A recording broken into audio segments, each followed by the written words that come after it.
Hey there, and welcome to another edition of Vegas Bad Boys of Podcasting. I'm your host, DJ Impact. I got the Vegas Bad Boys, Matt Michael, Simon Street, Sin City Steve. We're happy to be here, and this is Three Count.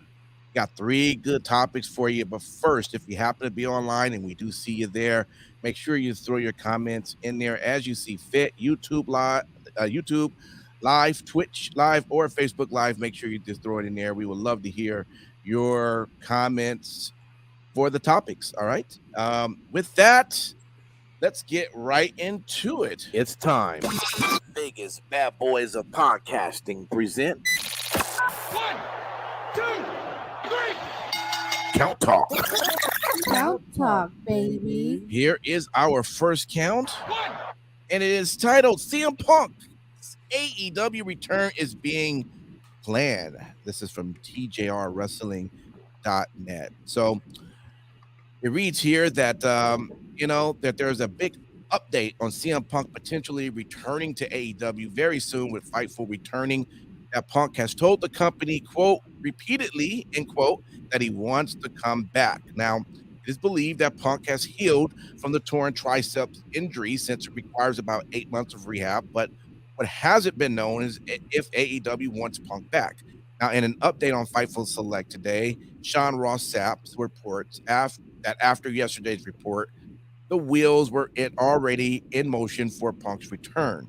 Now, AEW has already announced the Wintrust Arena in Chicago will host the June 21st episode of AEW Dynamite, which is considered, quote, a date to look out for, end quote, regarding for Punk's return. Now, Fightful added that the working plan is for Punk to return there or at some point close to it. Now, there's been some ideas pitched about announcing Punk's AEW return well ahead of time rather than making it a surprise. As for future rivalries in AEW, Fightful reports that Punk was hoping to work with Omega and the Young Bucks, although it's not known if there has been contacts between them. Meanwhile, Omega and the Young Bucks are negotiating new contracts with AEW as well. Now, in addition to that, Fightful adds that, quote, there was also meeting planned between CM Punk and Chris Jericho, end quote. Now, Jericho is a locker room leader in AEW and somebody that was outspoken about Punk after the fight, but time heals all wounds in some cases. So regarding AEW new Saturday show, AEW wrestlers have heard about the show starting, although they haven't heard as much about Punk's return to the company. It is reiterated by Fightful that things can always change, especially in this case, considering all the twists and turns that have happened regarding Punk possibly returning to AEW, possibly being let go from the contract, and so on. And of course, Dax Harwood is one of CM Punk's best friends in AEW, and he made it clear recently that Punk wants to get back to wrestling. All right, Sin City Steve, this was your article here. CM Punk, huh? I guess we're gonna do it again. We're gonna try it again, huh? So, I mean, here's the thing: is I guess they're gonna try to make this work. I guess, like I said, I'm very leery of all of this stuff. Now, obviously, the wrinkle that was just kind of glossed over in that article was that AEW will have a new 2-hour show on Saturday nights. It's being reported by numerous sources. Yeah, Matt Michaels, there you go. 2 more hours of wrestling for you to not watch. So anyway, or I guess Simon Street could watch it and get his flesh in for the week if he didn't feel like watching it on Wednesday. That is true, but Matt Michaels will watch and complain. I would expect nothing less. But that's what he does so well. That's why we love him. Anyway, I guess they're looking at it like as if you could put Jericho and the Bucks and Omega on one show and Punk on another.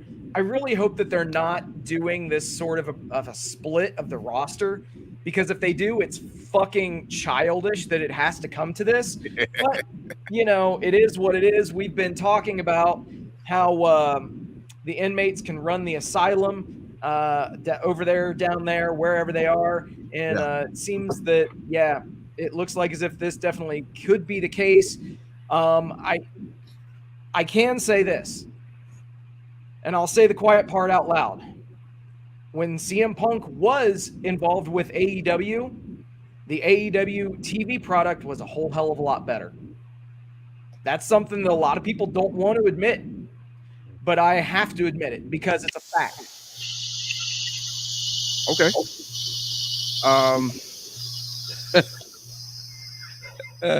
That's funny. See, that's why you gotta watch the live videos Snap it for because you. all the face expressions that be going on it's quite funny. Let me go to you, Sin City. So we want to bring Punk back. I mean, I'm sorry. I was looking at Simon Street, but it says Sin City. So that means that I am getting older. I'm becoming Keith Lee very quickly. He must have joined AEW. You know that you age a lot quicker, unless you're already old when you enter in. Then it's almost like M. Shyamalan movie. What was that movie where they were on the beach and they all started dying, except for really the old people? It was actually called Old. I think it was called. Anyway, look. It was called Sting. Simon Street, man. Simon. Okay, look. Yeah. So we look like they want to bring Punk back here, and I don't know. So you think this would be a good look for AEW and versus? Look, he went out horribly in a bad light. All the stuff that went down, of course, after the pay-per-view.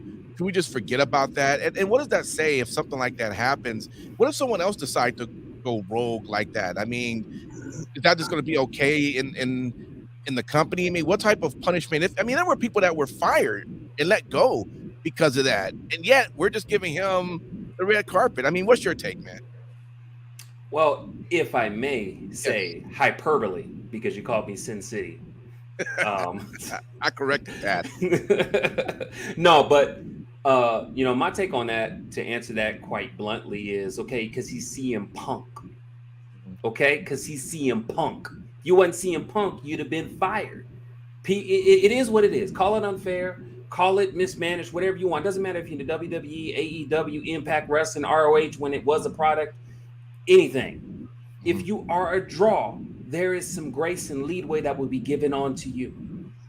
Now, with that being said, I'm wondering if I could be a fly on the wall or a bag of white stuff inside of the board meeting of AEW, I would suffice to say that they looked at the ROI report and wanted to know $3 million contract, and you're probably not substantiated, paying people like Moxley maybe $2 million, MJF $1 million. I'm pretty sure you want to make a good on your return. Hell yeah, we're going to bring CM Punk back. And as Sin City did say, business was maybe not booming, but it was definitely had a light fuse and ready to go kaboom on Dynamite. Better. So at the end of the day, yes, let's make it work, because, the one thing I can always count on with wrestling, it's a family. And you know what? When it's family, you work through it. Okay, I got you. Matt Michaels. So in the report, it mentioned, it talked about the idea of the Rentrust Arena in Chicago will host this June 21st episode of Dynamite. And I guess it's called something, a date to look out for or something to that effect. But it also said that there has also been ideas pitched about announcing Punk's AEW return well ahead of time rather than making it a surprise. Can one say maybe finally Tony Khan is doing something right in that manner? I know we used to kind of say, hey, if you're going to have somebody this big come back, why not promote it so you could get people to watch the show versus it a surprise and they find out afterwards? Would you be willing to say, okay, finally, yes, he's doing that right, but maybe you still don't even agree that Punk should even be back, period? So let's just say what it is, and that is what John just said. Another AEW event in Chicago? Shocker. Let's bring him back in Chicago, because what the fuck? That's the only place he draws is Chicago, apparently. And that's why Tony only runs Chicago, is because of CM Punk. Yeah. Dude, you have Wembley Stadium, and we're going to wait for Chicago. He's a fucking moron. Fuck Tony Khan. Fuck that company for just letting him fucking ruin shit. Let him fucking bring back CM Punk. as John said, Sun City used to love Punk. Hey man, no one's perfect. No, but Sun City was not a good thing, Steve. Look it I up know. on the internet. That's horrible. So Matt Michaels, which would you prefer? More Sting for 3 years or CM Punk for the remaining duration of his contract? So let's put it this way.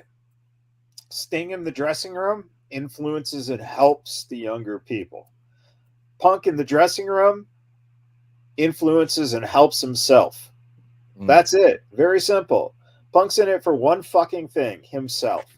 He's fucking running out of exposure, so he wants to get his ass back in it and finish off this contract so that he can possibly roll into a bigger contract. And then he can fucking pull another dick move and sit out for another 10 months and be collecting money. It's just the dude, again, 7 years on his ass. Oh, I love the business so much. I really, really love wrestling. Well, why didn't you fucking wrestle? Because no one wanted to pay you your fucking salary that you demand. So fuck him. I you know, and you know it's gonna fucking rub the guys wrong, especially if Steve is right, and all of a sudden now we have to put, you know, X amount of guys over here on Punk's show, and the Elite show gets these guys. It's like it's the WWE does a draft, but it's all just hyperbole and just fucking storyline. Here, it would have to be real to make sure that everyone who gets along with each other is on the same fucking show. So, what the fuck? Fuck Tony Khan. Bring in Chad. Bring in his fucking dad to run this goddamn company. I'm calling right now for Vegas Bad Boys, Sami Street. I vote that Hangman goes to the Punk show. I would start watching that show immediately. Just saying. No, Hangman's going on the same show as Moxley because they got to keep doing that match for another 50 years. Put them both on there. Right. There you go. Ugh. Beef is always better when it's real. Water and air, fellas. Water and air. Breathe. Drink water. There you go. Easy. There you go. See? Good job, fellas. All right. So hold on. When it goes to this nostril, do I breathe in a lot deeper? Let's go over to watch out, all that blood. Let's go over to count 2. And this one is titled, quote, Sami Zayn and KO are dropping the titles, end quote. Fans react to WWE making major change to upcoming event. This is from sportskeeda.com. And what it reads is this: wrestling fans believe that Sami Zayn and Kevin Owens could be losing their undisputed tag team title after the WWE's recent announcement. Now, it has recently been revealed that the Night of Champions would take place in Jeddah, Saudi Arabia on May 27th. The premium live event was originally called King and Queen of the Ring, but it has undergone a name change, and every championship has to be defended at the Night of Champions. Now, since Zayn and Owens don't compete in events held in the country, it means they could lose their undisputed WWE tag titles. Now, wrestling fans have taken to social media to react to this announcement, and some believing that Kevin Owens and Sami Zayn's run could be over. Now, of course, there are just a few of these that says, like some guy on Twitter, Jay, said, Sami Zayn and KO are dropping the titles fast as hell. Another guy on Twitter named XCondom, are all the title going to be defended? If so, does that mean Sami Zayn is losing the tag team championship? Can we just stop at the fact that the guy uses the handle XCondom? That's fucking brilliant. Was he a bunkmate to Condom Dominic? That's a real name. Somebody actually used that shit in real life. Awesome. That's I great. hope he has a teardrop tattoo too. He probably really does, and we're talking shit. He's gonna like come find out where we fucking live love and it. fucking shiver. Well, how and about shit. this name here? This is someone's name. Quote, the tribal chief Cody.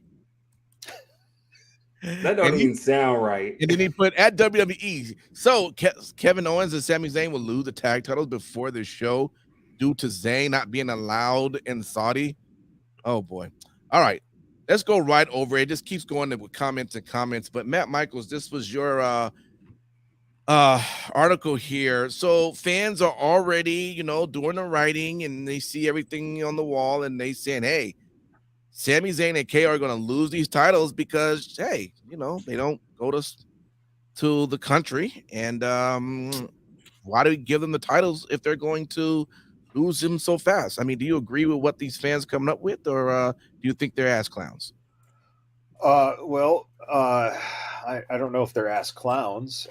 They're probably ass something, but Okay. so let's look at it this way. First off, Sami and KO, that's their choice not to go over. Okay. Yeah. So it's not like they don't allow Sami into the country. He Right. does not go. He boycotts it because of the Absolutely. politics, and so does KO because he supports his friend. That's right. Now, the reason this got steam is because we get the announcement on Friday that in 2 weeks, the main event of night one of WrestleMania is going to happen again. And that pretty much shows that on that night on SmackDown, we're going to see Kevin and Sami not only lose the titles, but probably get taken out so that their story to keep them on why they're not in Saudi, right? Right. And then when they come back, most likely, I would assume, you're going to see a flip of the belts again. It's props, people. They're props. These are not real things. And it's funny because this is Night of Champions. One of the things I noticed on AEW that actually stood out to me that kind of pisses me off is that I think it's about 75% of the matches on either Dynamite or Rampage are title matches. They have so many fucking titles that almost every single fucking show is a Night of Champions, which means that those belts don't mean anything, right? They're props. But here, all of a sudden, it's like, oh God, they just got the belts now. They have to lose them. It's like, it's morals, people. Right. Take the fucking props off of them, give them a story, and then come back and have them win it back or chase them or whatever. It's story, it's real life too that's impacting this. So the more important thing is that. How about just ignoring it, like ignoring it in terms of just don't allow the match to even take place. And listen, yeah, people call it out like, hey, I thought it's supposed to be every match, but they didn't do that. Well, so what? I mean, so what? You'll get over it, and at least you don't have to worry about changing the storyline or anything. It's because just someone's going to get beheaded if they do that. Well, that is a possibility. All right, let me go over to you, Sin City. Let's do it. Yeah, what is your take on this? Hearing fans, they've now figured out that, boy, they're about to lose. They just got it. Now they're about to lose it. And, here we go. They're having a hissy fit. What's your take on this? Come on, man. When was the last time that a Saudi Arabia pay-per-view has been historically canon in WWE? Realistically. Mm-hmm. What, the greatest Royal Rumble? That's probably the one. And not even that. Lest we forget, Braun Strowman won that. So it's who? Exactly. But legitimately, like Ricochet's partner. Yes. You mean Beef Stroganoff? Beef Stroganoff, yes. Oh, okay. But no, in all seriousness, though, like everybody's just jumping to conclusions that they don't need to even overthink this shit. They're not going to drop the titles before Night of Champions, May 27th, which just so happens to be, straight up counter programming against, the other brand. But nonetheless, yeah. No, I find it interesting that this caused such an uproar in the WWE fandom and the WWE universe. I mean, like you said, Impact, they don't need to stipulate that every title is on the line. Yeah. That's a tagline, yes, but they don't need to use it with this pay-per-view. They can just call this thing Night of Champions because ultimately they're wanting Roman to get one final defense so that he cements his 1,000 days. Because this pay-per-view is right at the 1,000-day mark. Yeah. So that's the only thing that I could figure is they're going to put somebody up there against him, somebody that they view as being a credible threat that's not going to beat him for the title.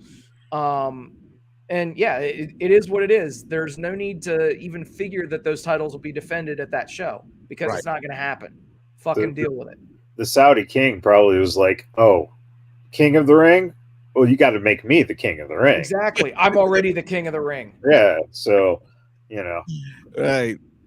Cyber Street. So let's just say, like, hypothetically, right? So the fans are right, and they have, they drop the titles quickly and blah blah blah. Does that matter? Does that mean anything? So what if that actually happens that way? Why would such that be a big deal to the WWE universe for those that care within the universe about this actually happening? No, shit, I don't know. I mean, have you ever woken up one morning and you went to go grab your favorite bowl of cereal and found out one of your kids ate it? Or maybe you found your favorite cereal, you pour it in your bowl, you go in the refrigerator and find that there's no milk. Or maybe you find out and you go in your car and you forgot your phone, but hey, you're right around the corner from your job. I mean, shitty shit happens to a lot of people. And sometimes you hold on to those small things that are not going to make your life any better. I don't know. Maybe that's possibly what's happening right now, is a lot of people are just got their panties in a bunch for nothing. The biggest question is, what would be fun is who's going to take these belts off of these boys ain't going to Saudi Arabia. I think you should have looked further down on those tweets, because I think one of them was Idiots Are Us, where they said, hey, just want to let you know, hey, you know what? Lloyd Christmas and Harry Dunn are going to take those belt off of those boys, Knights of Champions. Who knows, man? It doesn't matter. It's not a big deal. As Michaels was saying, it's a prop. They did their job by taking out the Usos and taking the belts. As far as I'm concerned, whether it's a couple of weeks, couple of months, I'd give two shits. But if I'm being a really selfish man, and I can be very selfish, okay, I want Kevin Owens to have no type of entanglements and contracts with anybody, because I want to see him and Solo Sikoa go at it every goddamn night like they're two freaking meta-humans, fucking Predator and Terminator. I'm selfish. I want it. Oh boy. So you don't need a goddamn prop. Give me that. he wants to see him like cereal and milk going at it. Then I want to know who's the milk and who's the damn cereal. Oh my God. What kind of cereal is freaking Solo Sikoa? Solo? What kind of cereal is he? Yeah. He's got to be Wheaties, man. He's breakfast of Wheaties? champions right there. Shit. And you know Kevin Owens is the milk. He's Yeah, Canadian. he's definitely the milk. He's more like almond milk. I could see him be like almond milk, maybe like some wheat, some oat milk. Soy milk. vanilla. Soy vanilla. Nah, not soy. Nah. Oat milk. Strong, but light. Okay, let me get back into this. Let's go now into our third count. And this one is Nick Khan, NBCU, quote, would be supportive, end quote, of more blood on WWE TV from SEScoops.com. All right, so this is how it reads. It says that Finn Balor versus Edge became a bloody war inside the Hell in a Cell at WrestleMania 39. Now, could WWE's product be on the cusp of getting more violent? For years, fans have held out hope of the return of regular blading on WWE programming, which was far more common in the Attitude Era. While WWE does allow some blood these days, it has been increasingly rare since the company's shift to a PG rating in 2008. So Nick Khan on more blood. With the WWE Endeavor deal set to be finalized later this year, many are expecting major changes to be made to WWE over the next 12 months. One change, a portion of fans is eager to see the return of blood, which is a possibility, according to Nick Khan. When asked by Lightshare Partners about the possibility of the return of blood, Khan said that it remains a possibility for Raw's third hour. Quote, look, when we're specifically talking about the 10 to 11 hour on Raw, we're specifically talking to NBCU and ourselves about what we do, what that moving forward. We asked, what do we do if we tweak this, that 10 to 11 hour? It is a basic cable. It's not a broadcast, as you know. We think that NBCU will be supportive, but we're not on a final conclusion on that. Now, Vince McMahon has always had a complicated relationship with blood and has been both in favor and of opposed to the liquid during his career. It was McMahon's flippant comment that AEW uses too much, quote, blood and guts, end quote, that gave birth to the gory match concept used by All Elite Promotion. Now, it says Nick Khan on Balor versus Edge. It said that WWE's most recent usage of blood came during WrestleMania 39 when Finn Balor was busted open during the match with Edge. And that example of being busted open was caused inadvertently when the first ever Universal Champion took a ladder to the face. Now, on the show, Khan recalled the match and had praise for the performance of both men. Quote, at that moment, I was very close to ringside, and to see him take staples in the middle of the action and to jump up and take up the cage like that is such a performance, end quote. Now, Balor would require 14 medical staples to close the wound after being defeated by Edge during the WrestleMania 39 at night 2. So, Simon Street, this was yours. It's Nick Khan, supportive of blood. What's your take on this article, man? What made you are you interested in seeing some more blood on WWE Raw? I asked the question, what's blood got to do with it? And the answer is this is America. We love blood. We love superlatives being thrown. We like to talk about people's mama. This is what makes America. Backstabbing, inspirational stories, and it all goes back to the blood.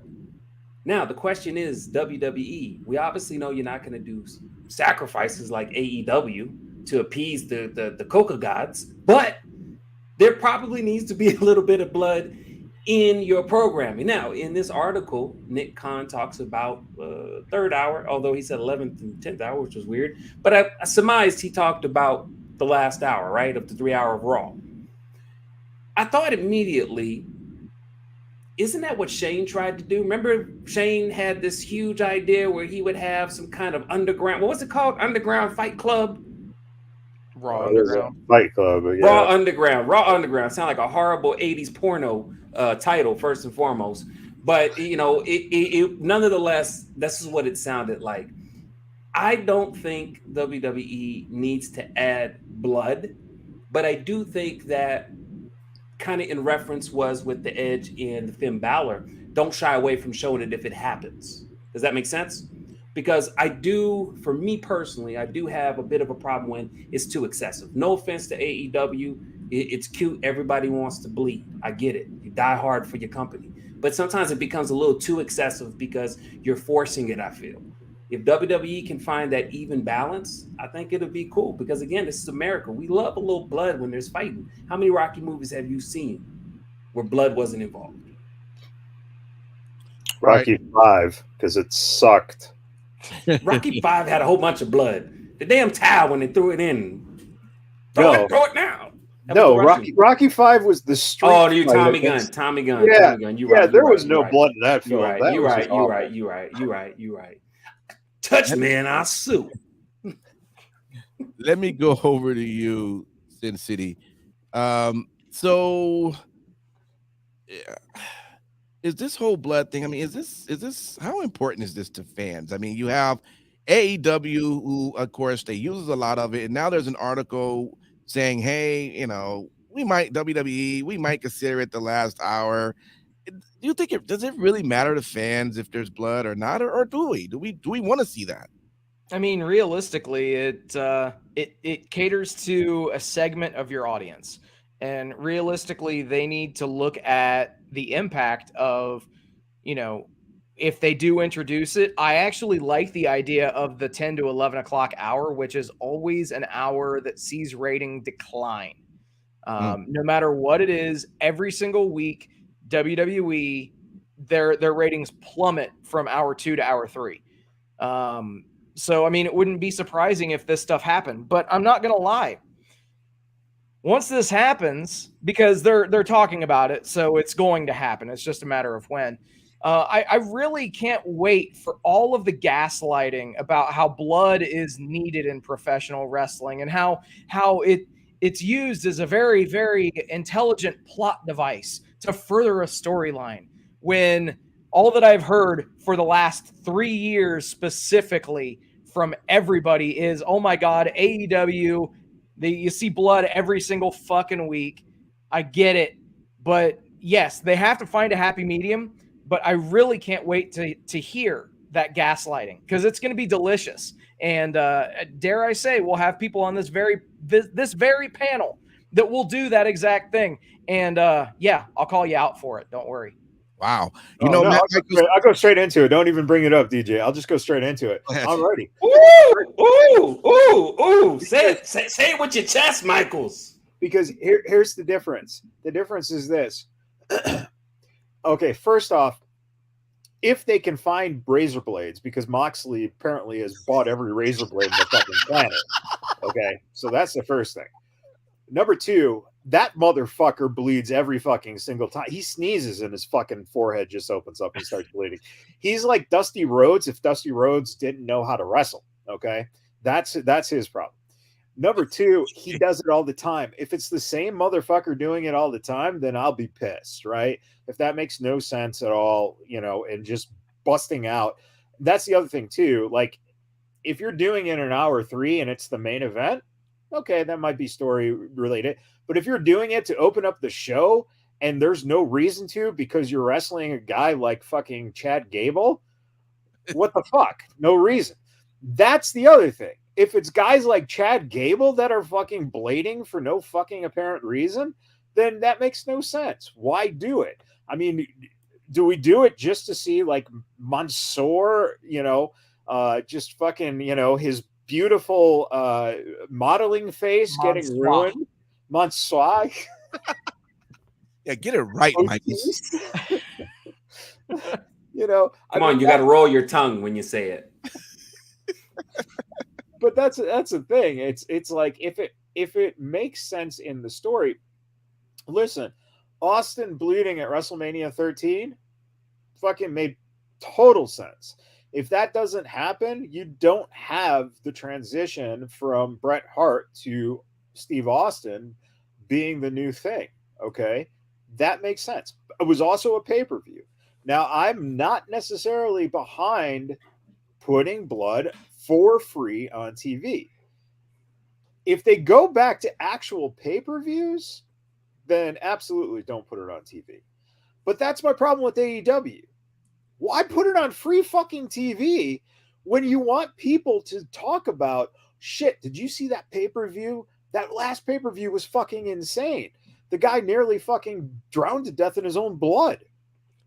There you go. That's how you get people to watch a fucking pay-per-view, and that's how you build a story to that fucking point. But if you're giving it away at, fucking 9:13 on a fucking Wednesday or, 8:22 on a Monday, who gives a shit? That's the problem. The problem is where you fucking use it. And I'll say the same thing on the indies, right? If indie wrestlers are blading just to fucking... The one thing I hate in indie wrestling is death matches, because they have whole fucking tournaments for no goddamn reason other than I can bleed more than you. I can take this more than you. Who cares? That's not storytelling. That's fucking just slaughtering each other for no fucking reason. Japan wrestling is great in that sense. Guys bleed in Japan only on those occasions they need to, because the stuff is strong style, right? So you're already hitting each other fucking hard. It looks great. You don't need to use blood to exaggerate it more. So even if you go back, I had problems in the Attitude Era when the wrong guys would bleed. Now, if you're broken the hard way, if something happens, an accident, all right, that fucking happens. But to me, it's use it smartly, because it's a tool to tell the story. And I think John said it best here, like Bully Ray said, I'm busted open. Blading is good when it's in the right place and it makes sense. Weekly bleeding for the sake of bleeding ruins the magic of it. I wonder who he was talking about. I don't know, John. I don't know. But you had a lot of moxie when you told that comment right there. I'm just saying. I'll say this. I would think you were from Cleveland. Ooh. I would say this though. I don't think I've ever watched any match that made me, after it was over, going, damn, only thing that was missing was blood. And I just can't imagine that there are fans that are thinking, after you got through watching a 5-star match, as we know Meltzer has his 5-star matches, that the thing you're going to say after that is, man, there was no blood in that. I mean, how are we going to give it 5 stars? I just don't think how is that a conversation or even a thought that pops up after you just watch something so great? I don't know. I don't see it. I have a question. And maybe we should all independently go on a journey and do some research one day when we ain't got shit else to do. In indie schools, is there a class on how to blade yourself properly? Have we ever talked about this? I wonder. I mean, I know it's is there an official class? Yes, official class. 1-on-1 blading. Yours, Mick Foley. I don't know, something like that. No, and I'll tell you right now. At a more recent event, there was a little practice backstage, and one person didn't realize that the blade was in the other person's hand, and it caught the other person, and so that person was already bleeding when they went to the ring. And then the other person who was supposed to blade didn't hit the blade in the right spot, essentially, and wore a lot more blood than they should have. So it's a dangerous thing. It can be very dangerous. The problem is that you don't want to teach that, because there are certain people who just should never do it, because they are going to fuck themselves or someone else up, because they can barely actually chain wrestle, let alone be given a sharp object to trust themselves with. Okay, class, everybody pull out your blades now. Yeah. Mr. Impact, I don't have a blade because Moxley took all mine and he won't give them back to me. He said something about he needs it for his job supply. He actually puts it on his taxes. Mr. Chase, can you show us how to bleed, Mr. Chase? The reason why I brought that up. The reason why I brought that up is because if there is no type of way to really, I guess, put some structures to this, right? It's something that's not meant to be needed. It's just something that people have put in, and if it hits right, as you said, right? So my question is, honestly, right now, without thinking about it, guys, what's the best match you've ever seen that had blood in it? Austin Brett, WrestleMania 13. Okay. What about you, Sin City? I mean, that one definitely comes to mind immediately. Okay. What about you, Impact? Anybody. It could be any match. That's what comes to mind also. Mine too. And it's interesting that all 4 of us, we didn't choreograph this, right? We think about that. I want to know, was that actually planned? And if it was, which I assume it was, what was the planning that went into it? Do you get what I'm saying? Because for all intents and purposes, that was done correctly. Do you see what I'm saying? So think about it. It's story, right? Mm-hmm. The story at that point was the fact that they had to get to a point where Austin was going to lose that match, okay? But he couldn't lose the match straight up. They had to do something to make it where Austin passes out. He never quits. Mm-hmm. That then turns the tide for Brett, right? So Brett is going from the biggest baby face you can possibly be in wrestling, and he believes his own shit on top of it, right? Even still does, yes. Right. So to make that transition happen, you had to have something that was so investing for a fan, because you relate to that. You relate to the fact that, listen, I like that guy because he fucking says what he wants to say. He fucking does what he wants to do. He doesn't give up. He doesn't fucking, play by the rules. He's not squeaky clean. All that shit that was going on in society at the time was reflective in that character. And it all happened, I was in the building. It was unbelievable how you could feel the wave in the match go from, the idea that Brett is the babyface to, oh, fuck that dude. Fuck him. Mm-hmm. So very interesting because that storytelling was so compelling. And it launched Austin. Think about how many times Austin bled, outside of that. He bled a number of times. But that's the one we all went to. Think of all the other guys who have bled. And let's go back. You said it. It's funny we all said that match. Who is the most notorious blader? Who really is the biggest one? Woo! Exactly. Right? And every time he bled for a fucking reason. True. So it's just interesting. And we got Charmaine Marie here in the chat. She's talking about Britt Baker versus Thunder Rosa. And one of the things that happened in that match was Britt got her nose fucking broken. She got wrecked. Sometimes you can't avoid it, and then it's up to the performers to make the storytelling.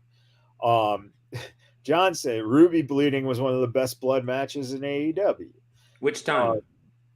Which I think that was her getting her nose broken too. Yeah. I think that I think women bleed when the nose gets broken because didn't it happen to Becky too? Is that what happened? She became the man, right? Got her nose broken. So sometimes when it happens the hard way and it's not planned, the performers pick up on it and the fans like that because what Austin did in that match in 13 is exactly what they do when you actually get your nose broken, right? So that believability in that match was that high. And that's why Flair was so, beloved for it. Dusty was known for it. Harley Race was known for it. I mean, the guys would walk around with those foreheads just fucking creased because of Butchered. Yeah. I mean, and then you had guys like Bruiser Brody, Abdullah the Butcher. Yep. Who those guys, they were on the card for the blood match. Yep. But did you see Abdullah's forehead? I mean, man, the scars are permanent. Yeah. So D-Punk, scars permanent. New Jack, may his soul rest in peace. I don't want that shit. I'm looking at Wreck. His face look good. All right, y'all. Good stuff. Bleeding. Who would have thought we all got caught up in the bleeding? Wow. Okay. What's blood got to do? Got to do with it. Sorry, I had to say it. That's the final word, period. With a T. Let me thank everybody for hanging out with us. The comments are still coming in. We definitely appreciate that. Yeah. Thanks for hanging out with us. We'll be seeing you as we keep getting closer to more shows, more big events every week. And we always appreciate you for listening and downloading and being with us live. So we're going to get our final thoughts in. And we normally start with Simon Street. So what would you like to tell the folks out there? Well, thank you first and foremost for everybody participating in the chat. We appreciate it. We love the energy. Keep bringing it every Sunday. With that, I will leave you folks with this as what we've been talking about today. A famous quote was, "It was night and the rain fell, and falling, it was rain. But having fallen, it was blood." Edgar Allan Poe. Thank you, sir. Who do you wrestle for? Jerry the King Lawler. I'm joking. Oh God. Where's my shame sound effect when I need it? Anyway, Sin City Steve, what you want to tell the good folks? Thank you guys for hanging out with us tonight. Thank you for liking, sharing, subscribing, doing all the stuff that you guys do. We appreciate each and every one of you. Very special shout out to all the brave men and women serving this country, whether you're doing it on lands foreign or domestic. Thank you for doing what what you do so that we can do what we love to do. We owe you everything. And last but not least, repsports.com, reppsports.com. Go there for all your pre-workout, weight loss, and general energy needs. Again, that's repsports.com. Use promo code Vegas at checkout and save yourself 15%. Thank you. And I'm sorry I couldn't put your graphic on there. I was too busy reading comments of people who think that Simon Street is hot, but that's okay. I could throw the graphic on there now. There we go. Hey. There we go. All right. Well, thank you, Charmaine. I appreciate that. Yeah. All right. Michaels, what would you like to say, my friend? He might be hot, but he's also a Poe. Thank you, kind sir. Thank you. Edgar Allan. Shame. Oh, you found it. Shame. Yeah. Shame. Oh my God. Was that it, Michaels? Yeah, sure. All right, God. Anyway, thanks for hanging out. We do this every Sunday, 3 count, about 8:45 p.m. Pacific Standard Time. Come meet us. Come hang out. We would love for you to do it every week with us. All right. So until then, take care and happy wrestling to you all.